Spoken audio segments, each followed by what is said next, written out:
Good morning, everybody, and welcome to this Career Puccino. Happy Monday, everybody. I hope that you have come armed with a cup of tea or coffee. Obviously, my favourite is coffee. Everything I do seems to have coffee involved in it. But hopefully you've got a cuppa and you're ready for sort of a 20-minute uplift for your career this morning. And what we're looking at this morning is thinking, how do we make those career decisions? So as postdocs, you are super literate, numerate, problem solving, project managing ninja warriors. You are amazing. And there are almost too many doors for you to explore career-wise. So how do we narrow that down? What can we use to get us to think a bit more creatively about our careers and what they mean to us? So I'm going to introduce a little concept called Ikigai, but with the thought that actually our career, we spend a lot of time at work. There's a fantastic site called 80,000 hours, which is how much time we would spend at work during our career. So getting it right is important, but I'm a big fan of, if we don't get it right first time, there is plenty of time and plenty of opportunity to try something else. So only fossils are set in stone, as my wise friend Jeanette tells me. You can move. So even if you make a career decision and you find out, actually, it's not for me, there's no bad. You can take the lessons learnt and move on from there. So let's jump into this lovely little concept of Ikigai, which I particularly love. Let me just check that I'm on that. There we go. So Ikigai is a Japanese term, very roughly and unbeautifully translated as, kind of your life's purpose. Well, why get up in the morning? And it's quite often portrayed as this Venn diagram of 4 intersecting things. So we've got love at the top. So what do you love doing? Skills. What skills do you have? And as a postdoc, we're going to have a lot. I'm going to go through each section individually in a moment. What does the world need? What are the needs out there? And what is someone going to pay you? We've all got to eat and pay rent, so being paid is not a bad thing. But in your context, that might be what would be funded, what might I get a salary doing, who might invest in my potential startup if it was down that route. So money can mean lots of different things here. Then we've got the overlaps in between. So between what you love doing and what the world needs is really a mission. You love doing it and you're great at it. That's probably your passion. You've got some great skills and people are willing to pay for those skills. Then that's your profession. And we can think lawyer, doctor, etc. And money and needs, we're to vocation. So teaching is often referred to as a vocation, but I'm fairly sure that's just not, so that we don't pay them very much. But if you manage to try and combine all of these into this magic sweet spot, then you get this Ikigai concept. Now, I'm fairly sure that, all jobs, all roles, all things that we might end up doing in our career come with stuff that we actually think, I'm not that, there are bits that I don't really like doing. But in the main, we are operating with some boxes ticked in each of these 4 sections. So it's not the perfect solution. And if you go looking for the perfect solution, you're going to get disappointed. But it is about thinking, have I thought about these 4 things, which is why I think it's a great decision tool, because quite often we come up with lists of pros and cons, whereas this is just a different framework that can help us explore. So let's dive into the first one, shall we? what do you love? There were lots of smoochy pictures when I was trying to put together these slides, but I've gone for the green leaf. So what you might love is the planet. What you might love doing is being outdoors. I know several of my children's friends who absolutely, that's where they want to go. They want careers that are outdoors. I was working with an environmental researcher last week, and they couldn't envisage a career that didn't at least have an outdoor aspect. You know, it was absolutely what they loved doing, was being outdoors. For some of you, it might be that you love having a constant challenge. So some of this ties into not only sort of our enjoyment, but also our values and what makes us tick and what makes us happy in the final analysis. So thinking about doing what you love, you are very well qualified. Quite often I hear postdocs saying, I'm overqualified for things. I think that is nonsense. If you frame what you have to offer in the right way, then you will absolutely find where you can do what you love. And someone will take you on board because you framed those skills in the right way. So thinking about doing what you love, I think, is really important. I love what I do. I have a passion to help researchers go forward. Getting up in the morning and having that challenge is also important. So am I doing something new? That's what I love doing. Something new that helps me towards my mission, if you like, of helping researchers. So that's what gets me up in the morning. What's going to get you up in the morning? What do you really love doing? And there might be several things, in which case that gives you some options career-wise. Also, different careers might provide different aspects of what you love.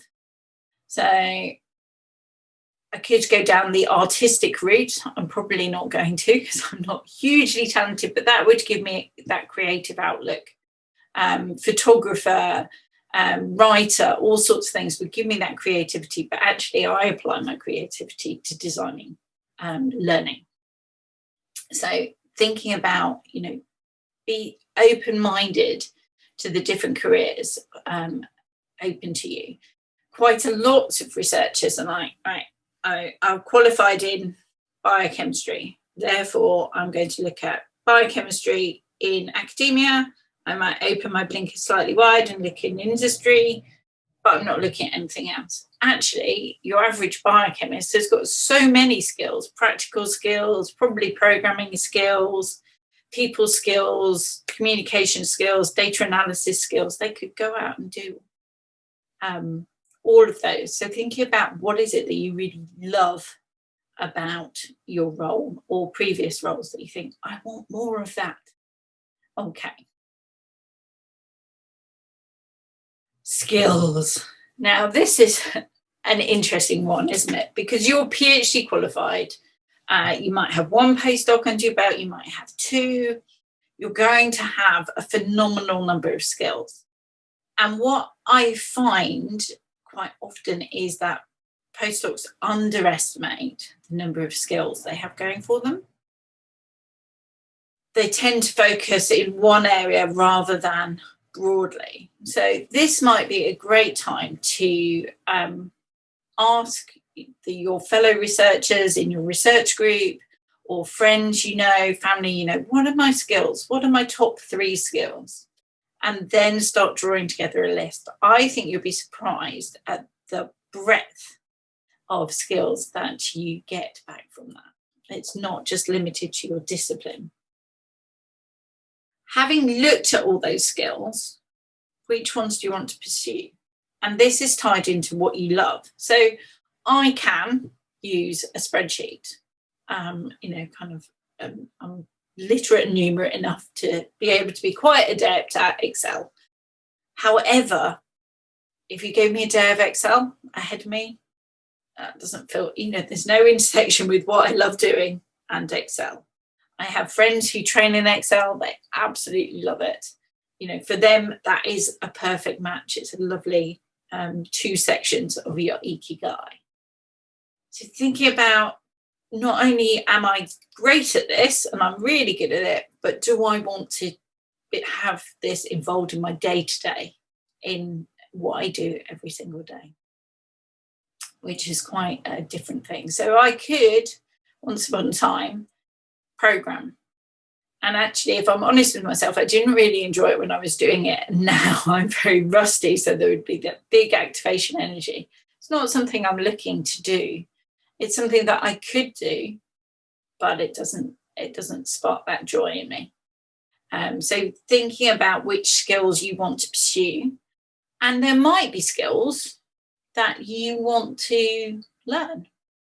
So I'm a big fan of lifelong learning. No one is ever, done and dusted by age 20, 30, 40, 50. Kind of we carry on learning throughout our lives. So are there skills that you think, actually, I've really always wanted to learn how to do that? What's stopping you? Go out and do it. It might open out whole new career avenues. Good examples of this are perhaps improving writing skills, which could lead into, science communication, medical writing, all sorts of things like that. Improving your advocacy skills might take you into policy, might take you into patent stuff, all sorts of things. So thinking about, are there things that while I'm on this postdoc and I'm in a university, which is a place of learning, can I upskill some of these things that you've always wanted to do? I would say, if you've always wanted to do it now. Get rid of those excuses and just do it now. So our third section of the Ikigai is traditionally, what does the world need? And this seems like a big ask, doesn't it? It's like, I'm going to do something super worthy that is, needed out there. The world needs, yes, good teachers, doctors, people who can, do those very impactful jobs, social services, all sorts of things like that. But when it comes to thinking, what does the world need? We can dial it down from, those brilliant jobs, but those ones that perhaps we haven't trained for. So what does the world need? You might have a brilliant business idea. And it's a brilliant business idea because the world needs whatever it is that you're going to sell. That's a product or service that you think, actually, the world really needs this. This is going to revolutionize people's lives. You might have that entrepreneurial zeal to bring that to fruition. Or you might want to work with someone who is doing that. We don't always have to be the leaders. We don't have to do everything ourselves. Quite often postdocs feel like, I don't want to start a startup, but I want to do this. Someone else could perhaps do that, and you could either advise technically or be part of their programming crew or whatever it might be. We have different ways of contributing to our impact on what the world needs. The other thing is thinking about that concept of impact. How can we affect change? It might be that we work with people individually. So quite often that's what I'll be doing with a coaching client. And so hopefully I affect change in that individual. But if I put that in the grand scheme of things, it's like, it's only one person. But actually for me, that's where I can probably make my most impact. I move from day-to-day science into professional services to support people like yourselves. I feel I have much more impact on science as a whole, standing in these particular shoes, than perhaps I ever would have done as an individual researcher. So thinking about what the world needs and your impact is, please don't belittle any impact that you might have. Even if it's just with one person, you never know where those ripples in that pond might go. So thinking about what the world needs, you can do the big global stuff, and we need people to do that. You can do the local stuff, or you could do the individual stuff. All of those things are worthy impacts and worthy of someone with postdoc position. And the last one, dare we talk about money? Very pleased when I managed to find a coffee cup with a money symbol on this morning. So a slurp of coffee. This is Career Puccino after all. I like this P.T. Barnum quote. Money is a terrible master, but an excellent servant. Now, I have yet to meet more than a handful of postdocs in my career who are driven solely by money. Honestly, it's probably less than 5, less than a handful. And I have met hundreds and hundreds, probably thousands of researchers in my 20 odd years. So money tends not to be a driver for a lot of us, but understanding that money is not a terrible, terrible thing. So people will pay you they're paying you to do your research now as a postdoc. Even as a student, you probably got some level of stipend. But I think growing up in the university sector, somehow we've come to see money as perhaps a bit dirty, we don't talk about that. But if we're looking at careers, part and parcel of that career is, well, what are we going to get paid? We've all got rent to pay. We've all got food to eat. We might have people around us to support. So money can be, obviously we need it to go, but it's not a bad thing. And even perhaps having a lot of money, dare I say, with some of your skills, you might be able to go into financial industry and become very well remunerated. It's not a bad thing. And coming back to that impact and what the world needs, it might be that you will be in a position to have a bigger impact with the money that you've earned than you ever would have if you'd gone down a different route. And again, that money, we tend to think of the millionaires of this world, and they can do, like, the Bill Gates Foundation can affect change massively because they've got so much money. But again, even our choices about money can affect change in small local ways. Do we shop local? Where do we shop? How do we shop? So thinking about money and what we are going to get paid is definitely not a bad thing. So I want to reframe your money mindset slightly if that's what you're thinking at this point. The other thing is to make sure that as a postdoc, you are accessing what you are worth. Fairly is probably the wrong word. You're accessing what you're worth realistically. So very seldom I occasionally meet the postdoc going, well, I've got, N years postdoctoral experience and a PhD, so they should be lucky to have me and they should pay me, top dollar for a job that you haven't trained for yet. So somewhere there has to be a sweet spot between valuing what we have and asking for that worth, but also recognizing that if we go into a new career, and hopefully this Ikigai framework might have got you thinking about some different careers, just to switch it up a little bit. If we go into a new career, we might need to train. Our employer might need to train us.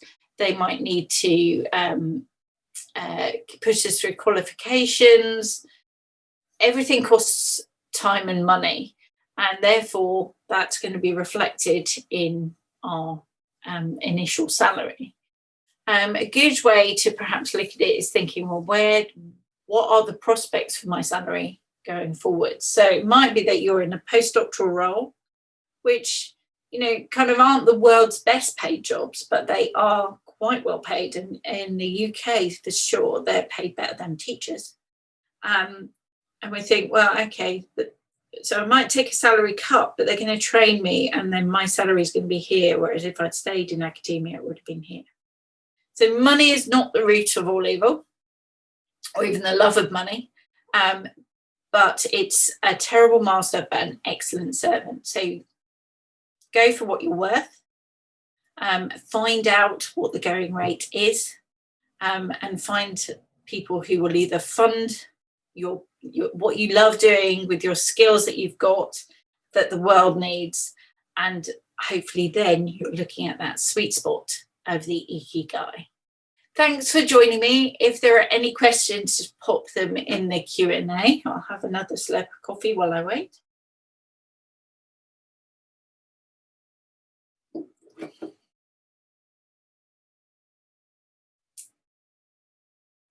Okay, doesn't look like we have any questions this morning. Perhaps you're deep in thought about big career moves. Thank you for joining me. We will have another Career Puccino next week, so do tune in then. Thank you. Bye.